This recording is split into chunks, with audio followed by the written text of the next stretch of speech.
দুনিয়ার মধ্যে তিনটা জায়গা আছে, যেই তিনটা জায়গার মধ্যে গেলে অন্তর নরম হয়ে যায়, অন্তর নরম হয়ে যায়, অন্তর নরম হয়ে যায়। যত কঠিন হৃদয়ের লোক হোক না কেন, যত পাষাণ হৃদয়ের লোক হোক না কেন, ওই মানুষটাও যখন এই তিনটা জায়গার মধ্যে যাবে, তার হৃদয়টা নরম হয়ে অটোমেটিকলি চোখ দিয়ে পানি চলে আসবে। আমার নবীকে যদি জিজ্ঞেস করি, ইয়া রাসূলুল্লাহ, সেই জায়গাটা কোন জায়গা একটু বলেন না। আমার নবীজি বলছেন, এক নম্বর হলো বাইতুল মুকাদ্দাস।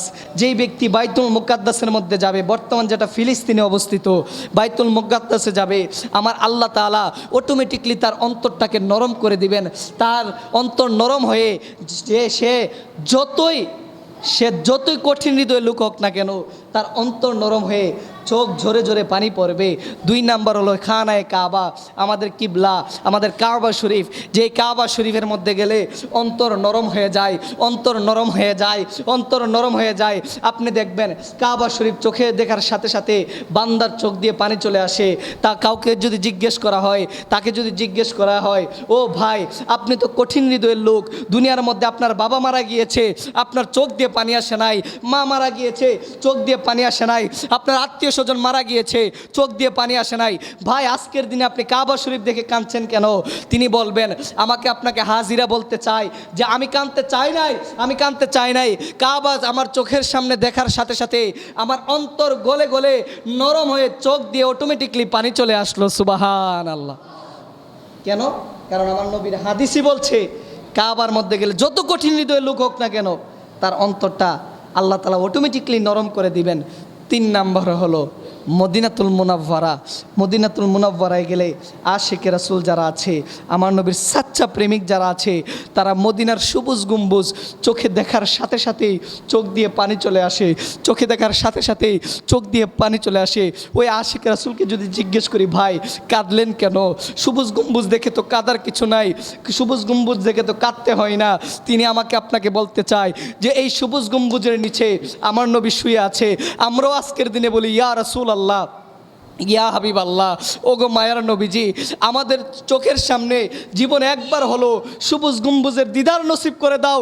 ইয়া রাসূলুল্লাহ, জীবনে আর কিছু পাই বা না পাই, টাকা পয়সা দ্বন্দ্ব দৌলতের মালিক হতে চাই না, মালিক এমন মালিক বানাও জীবনে একবার যাতে সবুজ গম্বুজ দেখে মরতে পারি।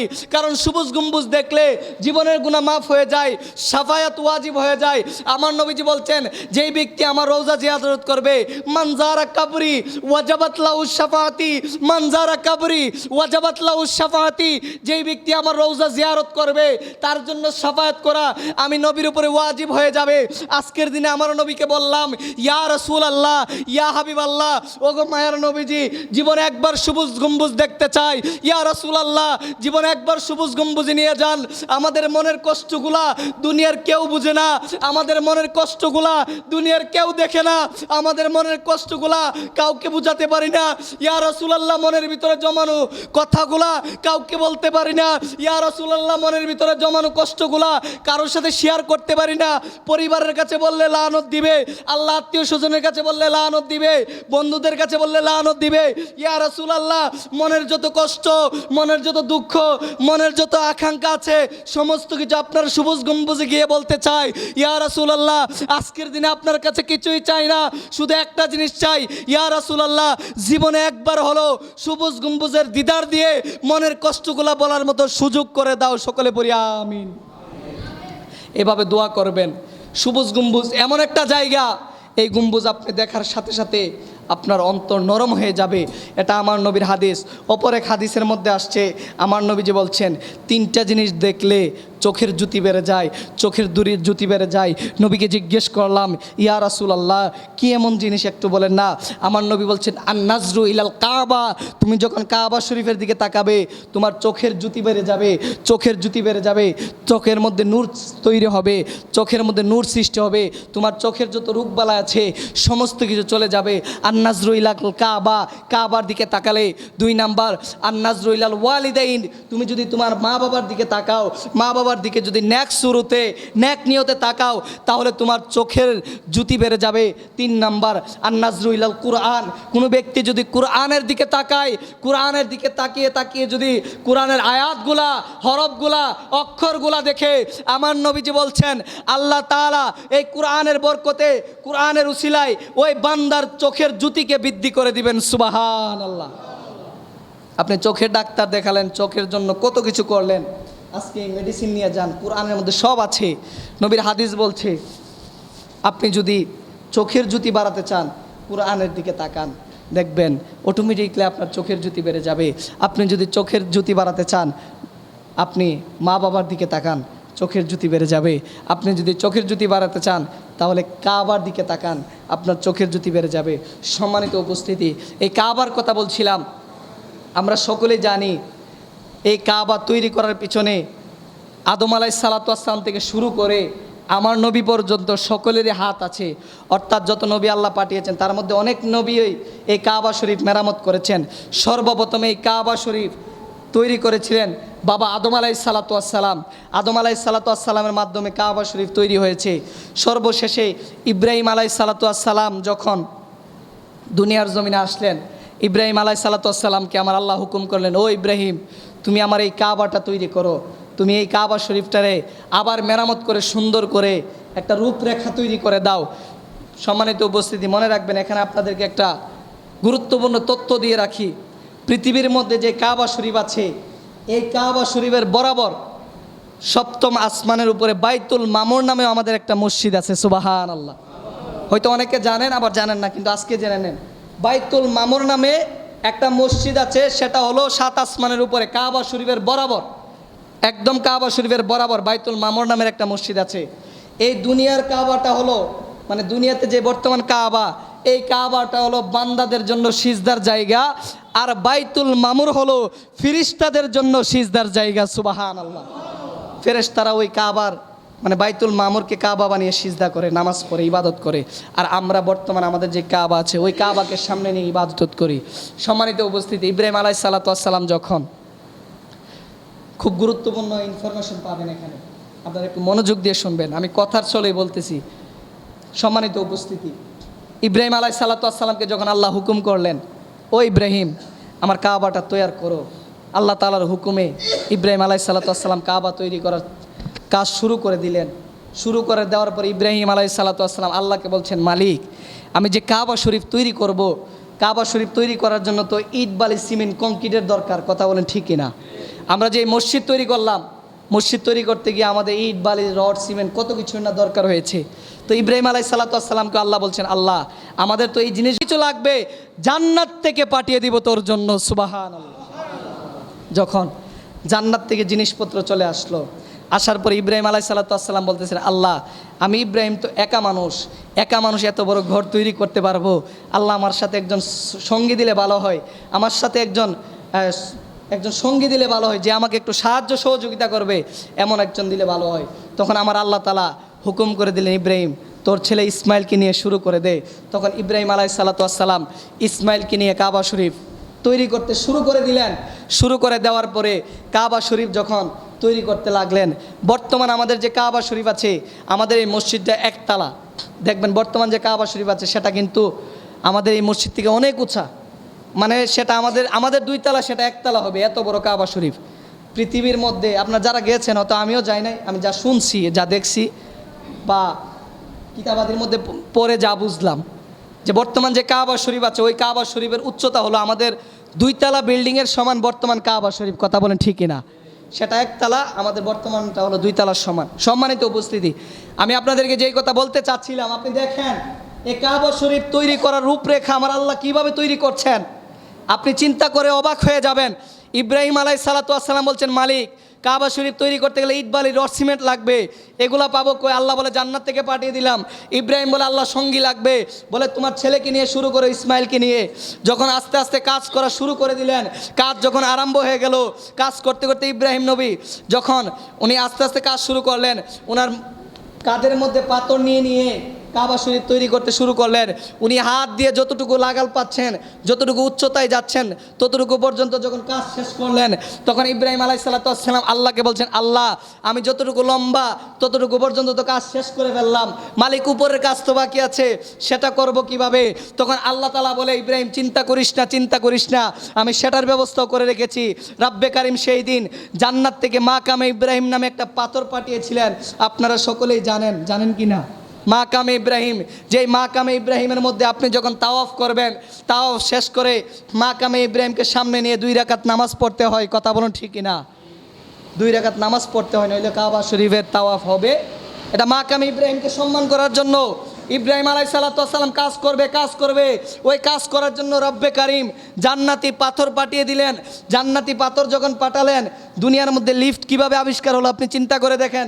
ওই পাথরের মধ্যে যখন ইব্রাহিম নবী দাঁড়ায়, ইব্রাহিম নবী ডানে গেলে পাথর ডানে যায়, ইব্রাহিম নবী বামে গেলে পাথর বামে যায়, ইব্রাহিম নবী উপরে কাজ করতে গেলে পাথর অটোমেটিকলি আল্লাহর রহমত এবং বরকতের মাধ্যমে পাথরও বড় হয়ে যায়। সুবহানাল্লাহ। পাথরও উঁচু হয়ে যাচ্ছে, বড় হয়ে যাচ্ছে। এখন যদি পাথরকে জিজ্ঞেস করি, ও পাথর তুমি কেন ইব্রাহিম নবীর সাথে কাজ করার জন্য এত সুযোগ দিয়েছিলে? সেই দিন পাথর আপনাকে ডেকে বলে, আল্লাহ জান্নাত থেকে আমারে পাঠাইছে একমাত্র ইব্রাহিম নবীর সাহায্য করার জন্য। সুবহানাল্লাহ। সেই পাথরের উপরে দাঁড়িয়ে ইব্রাহিম নবী আস্তে আস্তে কাবা শরীফের কাজ শুরু করলেন। লিফট যেরকম আপনাকে 1 তলা থেকে 2 তলা 3 তলা 5 তলাতে নিয়ে যায়, ইব্রাহিম নবীকেও সেই পাথর নিচ থেকে আস্তে আস্তে করে উপরে উঠাতে শুরু করলেন। ইব্রাহিম নবী সেই দিন কাবা শরীফ তৈরি করলেন। বর্তমান কাবা শরীফের গিলাফ এবং দরজা বাদে বাকি যে স্ট্রাকচার আছে, বাকি যে জিনিসপত্র আছে, সমস্ত কিছু আমার আল্লাহ তাআলা জান্নাত থেকে পাঠিয়েছিলেন। সুবহানাল্লাহ। মানে হলো কাবা শরীফের বর্তমান দরজা এবং গিলাফ, এই 2টা জিনিস বাদে কাবা শরীফে যা কিছু আছে সব কিছু হলো জান্নাতি। সুবহানাল্লাহ। এই জন্য দেখবেন দুনিয়াতে যত বড় ভয়ঙ্কর ভূমিকম্প হোক না কেন, কাবা শরীফ কিন্তু আজ পর্যন্ত কোনো দিন ভাঙে নাই। ভেঙেছে কেউ বলতে পারবে? এরকম ইতিহাস কিন্তু নাই। কেন নাই জানেন? কারণ এই কাবা শরীফকে আমার আল্লাহ তাআলা এমনভাবে তৈরি করে দিয়েছেন, এই কাবা শরীফের সমস্ত কিছু জান্নাত থেকে এনে আল্লাহ তাআলা ইব্রাহিমের মাধ্যমে তৈরি করে আমাদেরকে বোঝাতে চাচ্ছেন যে জান্নাতি জিনিস দুনিয়াতে আছে। দুনিয়ার সমস্ত কিছু ধ্বংস হলেও এই কাবা শরীফ কোনোদিন ভূমিকম্পে ধসে পড়বে না। এই কাবা শরীফ যখন তৈরি করা হলো, এই জন্য দেখবেন কাবা পৃথিবীর সমস্ত প্রান্তে এত গরম, সৌদি আরবে কিন্তু অনেক গরম, এটা আপনারা জানেন, 40-45 ডিগ্রি পর্যন্ত ছাড়ায়। কিন্তু কাবা শরীফের পাথর কিন্তু আজ পর্যন্ত কোনোদিন গরম হতে দেখেছেন? আপনি জমজমের পানি খান, জমজমের পানি আজ পর্যন্ত কোনোদিন গরম হতে দেখেছেন? গরম হয় নাই। জমজমের পানি নিয়ে আরেকদিন কথা বলবো। সম্মানিত উপস্থিতি, কাবা শরীফ নিয়ে কথা বলছিলাম। এই কাবা শরীফের পাথর আজ পর্যন্ত কোনোদিন গরম হয় নাই। আপনি কাবা শরীফের মধ্যে হাত দিবেন, যত গরমই থাকুক না কেন দেখবেন কাবা শরীফের পাথরগুলো শীতল ঠান্ডা হয়ে আছে। সুবহানাল্লাহ। কেন জানেন? কারণ পাথরগুলো জান্নাতি। যারা হজে গিয়েছেন, হয়তো আপনারা যারা ছুঁইতে পেরেছেন, ধরতে পেরেছেন, তারা বুঝবেন। আমরা কিতাবে পড়েছি, আল্লাহ যদি তৌফিক দান করে তাহলে কোনো একদিন যাব মালিকের দরবারে, জিয়ারতে যাব ইনশাল্লাহ। সেই দিন দেখব এই কাবা শরীফে আপনি স্পর্শ করলে দেখবেন হাতের মধ্যে শীতলতা লাগে, ঠান্ডা লাগে, গরম লাগে না। এটাই হলো আল্লাহ তাআলার রহমত এবং বরকত। দেখবেন দুনিয়ার মধ্যে দুই রকমের কাপড় আছে। ওই কাপড়ের মধ্যে ময়লা বেশি হয়। 1 নম্বর হলো সাদা কাপড়, আর এক হলো কালা কাপড়। কিন্তু আজ পর্যন্ত কোনোদিন আপনি বুকে হাত দিয়ে বলেন তো, আপনি বলতে পারবেন আজ পর্যন্ত কোনোদিন যে কাবা শরীফের গিলাফের মধ্যে বালি পাওয়া গেছে, মাটি পাওয়া গেছে? বলতে পারবেন না। কেন জানেন? কারণ কাবা শরীফের গিলাফটা এমনভাবে তৈরি করা, এটার মধ্যে ময়লা স্পর্শ করতে পারে, কারণ আল্লাহ তাআলার রহমত আছে। যখন ইব্রাহিম আলাইহিসসালাম এই পাথরের মাধ্যমে কাবা শরীফ তৈরি করলেন, তৈরি করার পরে আমি আপনি ঘরবাড়ি তৈরি করলে, শেষ করে দিচ্ছি, আমি আপনি ঘরবাড়ি তৈরি করার পর যে রড সিমেন্ট এগুলা বেঁচে যায় না? বাঁচে কি না? রড সিমেন্ট বাঁচলে আমরা কী করি? হয়তো অন্য কোথাও কাজে লাগাই বা অন্য কোথাও ফেলে রাখি, এরকম কিছু করি। কিন্তু যখন ইব্রাহিম আলাইহিসসালাম কাবা ঘরের কাজ শেষ করলেন, শেষ করার পরে ওনার যখন কিছু জিনিস যখন বেঁচে গেলেন, তখন উনি এই জিনিসগুলা নিয়ে আল্লাহকে জিজ্ঞেস করছেন, মালিক এই জিনিসগুলা কি করব। সেই দিন আল্লাহ বলছিলেন, ইব্রাহিম এই সমস্ত জিনিস তোমার হাতের মধ্যে নাও। যেই জিনিসগুলা, যে পাথরগুলা বেঁচে গিয়েছে, সেই পাথরগুলো হাতের মধ্যে নিয়ে উপর দিকে ছুঁড়ে মারো। ইব্রাহিম আলাইহিসসালাতু ওয়াসসালাম তো অবাক হয়ে গেলেন, মালিক উপরের দিকে ছুঁড়ে মারলে তো এগুলো তো পাথর নিচেই পড়বে, আমার উপরে পড়বে অথবা নিচে পড়বে, ডাইনে বামে তো কোথাও যাবে না। আল্লাহ উপরে মারার কথা কেন বলছেন?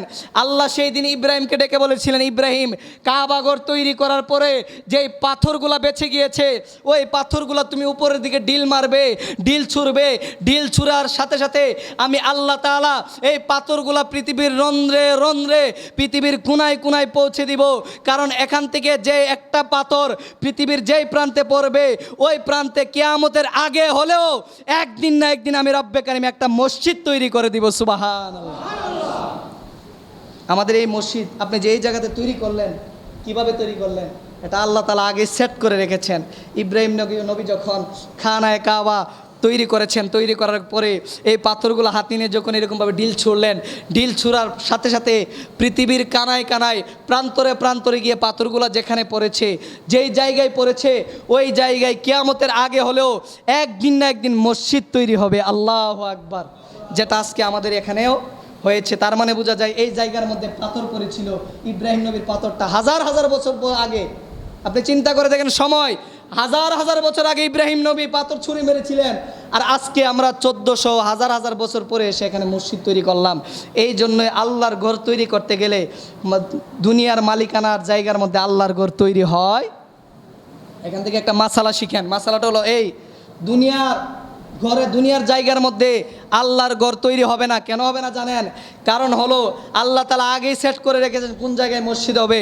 এই জন্য মসজিদ তৈরি করতে গেলে আমাদের সমাজের সবাই একত্রিত হয়ে বসে বলে যে আগে মসজিদের জন্য জায়গাটা ওয়াকফ করে দিতে হবে। কথা বলেন ঠিক না? মানে মসজিদের নামে এটা দলিল করে দিতে হবে, ওয়াকফ করে দিতে হবে। মসজিদের নামে দলিল করা ছাড়া ওই জায়গার মধ্যে মসজিদ করা যায়? তাহলে বোঝা গেল এই জায়গাটা আমার আল্লাহ আগে আমাদের জন্য সেট আপ করে রেখেছিল। আল্লাহ জানতো যে একদিন না একদিন এই সিদ্দিকে আকবর জামে মসজিদ এই জায়গার মধ্যে পুকুরের পারে হবে। সুবহানাল্লাহ। সম্মানিত উপস্থিতি, শেষ আলোচনা, শেষ কথা, সর্বশেষ কথা হলো, যখন ইব্রাহিম নবী আল্লাহর দরবারে যখন খানায়ে কাবা তৈরি করা শেষ করলেন, পাথর ঠাথর সব ছুঁড়ে মারলেন, মারার পরে ইব্রাহিম নবী আল্লাহর কাছে বলতেছেন, আল্লাহ তোমার ঘর এত সুন্দর করে তৈরি করলাম, এত সুন্দর করে সাজালাম, আল্লাহ নিজে মিস্তুর হয়ে আজকে তোমার ঘরটারে তৈরি করলাম, আল্লাহ আমার ছেলেকে সাথে নিয়ে তোমার ঘর তৈরি করলাম, আল্লাহ তুমি জান্নাতে ইটবালি দিয়ে আমার মাধ্যমে এই ঘরটা তৈরি করে দিয়েছো। আল্লাহ আমি যে তৈরি করেছি পারিশ্রমিক তো লাগবে, পারিশ্রমিক তো লাগবে, আল্লাহ আমাকে একটা পারিশ্রমিক দিবা না? আল্লাহ আমাকে একটা পারিশ্রমিক দিবা না? এই কথা যখন বললেন ইব্রাহিম নবী সেই দিন আল্লাহর দরবারে ডেকে বলেছিলেন, আল্লাহ পারিশ্রমিক দিবা না? আল্লাহ সেই দিন ইব্রাহিম নবীকে বলেছিলেন, ও ইব্রাহিম কি পারিশ্রমিক চাও, কি চাও? আজকের দিনে তুমি যেই পারিশ্রমিক চাইবে তাই দিব, কারণ তুমি আমার খানায়ে কাবা তৈরি করে দিয়েছো, তুমি আমার বাইতুল মুকাররম, তুমি আমার খানায়ে কাবা তৈরি করে দিয়েছো, বাইতুল্লাহ তৈরি করে দিয়েছো। আজকের দিনে তুমি যা চাইবে তাই দিয়ে দেওয়া হবে, তোমাকে পুরস্কার হিসাবে, পারিশ্রমিক হিসাবে তাই দিব। কি চাও আমার কাছে বলো। ইব্রাহিম নবী সেই দিন আল্লাহর দরবারে দোয়া করেছিলেন, রব্বানা ওয়াবাস ফিহিম রাসূলা। আল্লাহ আজকের দিনে এই খানায়ে কাবা যে তাওয়াফ করলাম, এই খানায়ে কাবা যে তৈরি করলাম, এই খানায়ে কাবা যে মেকিং করলাম, এই খানায়ে কাবা যে সৃষ্টি করলাম, আল্লাহ বানালাম, এই খানায়ে কাবার বরকতে মালিক তোমার কাছে কিছুই চাই না, শুধু একটা জিনিস চাই, রব্বানা, হে আমার রব, ওয়াবাস ফিহিম রাসূলা, তুমি আমার বংশের মধ্যে এই খানায়ে কাবার বরকতে, এই খানায়ে কাবার উসিলায় আমার বংশের মধ্যে সর্বশ্রেষ্ঠ নবী মুহাম্মদুর রাসূলুল্লাহকে দান করে দাও। সুবহানাল্লাহ। তাহলে বোঝা গেল নবী মুহাম্মদ ইব্রাহিমের দোয়া। এই জন্য হাদিসে মুবারাকায় আমার নবীজি সবসময় বলতেন যে আমি হলাম নবী ইব্রাহিম আলাইহিসসালামের দোয়া, আমার বাবা ইব্রাহিমের দোয়া। কারণ ইব্রাহিম আলাইহিসসালাম আমাকে দোয়া করেছেন বলে উনার বংশের মধ্যে আমাকে পাঠালেন। এই জন্যই বলি যে ইব্রাহিম আলাইহিসসালাম দোয়া করলেন খানায়ে কাবা তাওয়াফ করে, যে আল্লাহ সৃষ্টি করে, আল্লাহ এই বংশের মধ্যে নবী মুহাম্মদকে পাঠাও।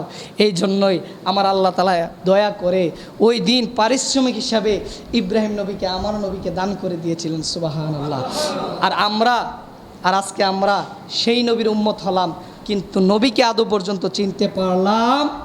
হাজার হাজার বছর আগে ইব্রাহিম নবী আমার নবীকে চিনেছে, মুসা নবী আমার নবীকে চিনেছে, দাউদ নবী আমার নবীকে চিনেছে, ঈসা নবী চিনেছে, সমস্ত নবী আমার নবীকে চিনে। কিন্তু আমরা কত বড় বেগাইরত দুনিয়ার মধ্যে, চিন্তা করে দেখেন আমরা কত বড় অপদার্থ, আমার নবীকে আদৌ পর্যন্ত আমরা চিনতে পারলাম। এই আফসোস কবর পর্যন্ত থাকবে, এই আফসোস কবরে নিয়ে যাবে, কোনো লাভ হবে। এই জন্য আসেন নবীকে মহব্বত করতে হবে, ভালোবাসতে হবে। আল্লাহ তাআলা আমাদের সকলকে বেশি বেশি করে নবীকে ভালোবাসা আর মহব্বত করার তৌফিক দান করুন। সকলে পড়ি আমিন।